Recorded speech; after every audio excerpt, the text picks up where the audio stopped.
Marcellus Williams. A name etched into the annals of a justice system grappling with its own demons, a name that has become synonymous with controversy and debate. He sits in a stark cell, the cold shadow of death looming large, a constant reminder of the gravity of his situation.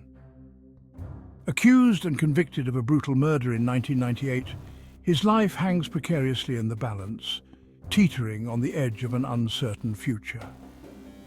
The state of Missouri has set a date, an irreversible appointment with the executioner, a date that looms like a dark cloud over his existence. Time, once a steady march, now hurtles toward a terrifying precipice, each moment slipping away faster than the last. Every tick of the clock serves as a chilling reminder of his impending fate, a fate that seems inescapable. Hope, a fragile flicker in the darkness, seems to dwindle with each passing moment, yet it refuses to be completely extinguished. I maintain my innocence. I have always maintained my innocence. A chorus of supporters echoes his claim, their voices rising in unison, demanding justice and a fair re-evaluation of the evidence. Theirs is a fight against time, a desperate struggle against a system seemingly determined to claim another life, a system that many believe is flawed. His legal team races against the clock, working tirelessly to uncover new evidence, to find that one piece of the puzzle that could change everything. They are fueled by a sliver of hope, a glimmer of possibility that the truth might still prevail, that justice might still be served. Theirs is a battle against seemingly insurmountable odds, a fight for justice in its purest form, a fight that they believe is worth every effort, every sacrifice. At the heart of Marcellus's case lies the specter of racial bias, a stain on the fabric of the American justice system. This bias is not just a relic of the past, but a persistent issue that continues to affect countless lives today. The jury selection process was marred by the systematic exclusion of potential jurors based on race. This deliberate act of discrimination undermines the very principles of fairness and equality that the justice system is supposed to uphold.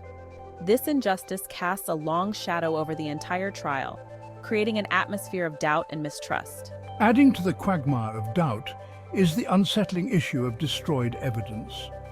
The loss of such critical information raises serious questions about the integrity of the investigation. Crucial pieces of the puzzle, evidence that could potentially exonerate Marcellus, have vanished. This disappearance is not just a procedural error, but a grave injustice. The very foundation of the prosecution's case appears to crumble under the weight of this revelation. The cracks in the system are becoming increasingly apparent. The legal team clings to these glimmers of hope, believing that justice can still prevail. They believe in Marcellus's innocence, a belief that fuels their relentless pursuit of the truth. They are determined to expose the flaws in the system that condemned him, fighting tirelessly to ensure that justice is served. Despite the compelling arguments presented by Marcellus's defense, the Missouri Supreme Court remains unmoved. We rule against halting the execution. Each legal avenue pursued seems to lead to a dead end. The weight of the system, its vast and unforgiving machinery, bears down on Marcellus and his supporters. Hope, once a bright beacon, begins to flicker and fade. The execution date looms ever closer. The case of Marcellus Williams lays bare the deeply flawed nature of the American justice system. It exposes the systemic racism and disregard for due process that continue to plague the nation. The destruction of potentially exonerating evidence raises profound questions about accountability and transparency within the system. How can justice be served when the very mechanisms designed to uphold it are corrupted?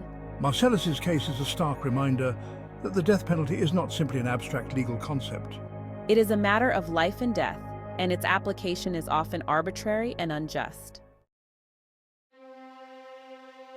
The specter of executing an innocent man weighs heavily on the conscience of the nation. The moral implications are profound, forcing a collective examination of the values and principles upon which the justice system is built. The case of Marcellus Williams is not an isolated incident. It is a symptom of a much deeper malaise within the American justice system, a system that too often prioritizes expediency over truth and justice.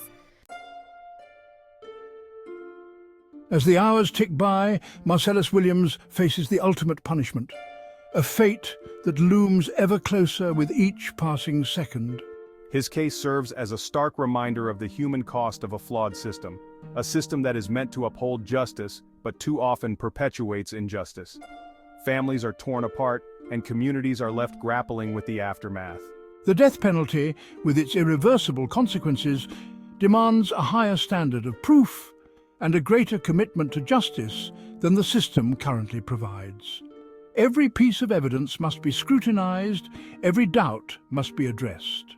It is a punishment that leaves no room for error, no possibility of redemption. Once carried out, it is final, leaving no chance for correction or forgiveness. The case of Marcellus Williams compels us to confront uncomfortable truths about the American justice system and the very nature of justice itself. It forces us to ask difficult questions about fairness, equity, and the value of human life. It is a case that will continue to haunt the nation long after the final curtain has fallen, a somber reminder of the stakes involved in the pursuit of justice.